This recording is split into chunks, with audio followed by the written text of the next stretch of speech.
Hi guys. What I learned while I was reading the first and second language acquisition information was the stages of development, which is divided into question formation and negation.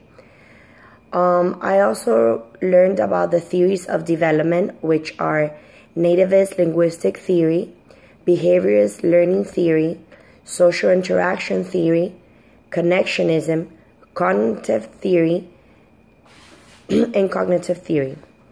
The theories explaining second language learning are nativist linguistic theory and Croshen's monitor model, cognitive, developmental perspective, and connectionism, amongst others.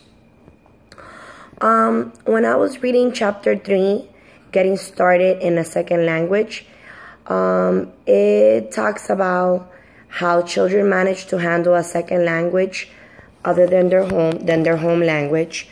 Although there will be differences in the way that children pursue learning a second language, researchers have noted a consistent developmental sequence for young children.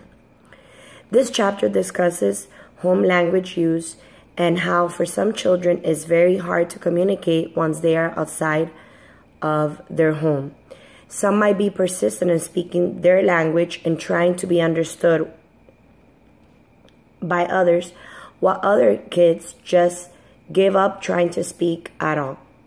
Sometimes these children take the nonverbal communication route and decide to isolate themselves from their peers with the realization that they cannot communicate with others in their home language. One of the most typical attention getters used in the classroom by these children is holding up or showing up objects to another person so they can be understood, holding up pictures.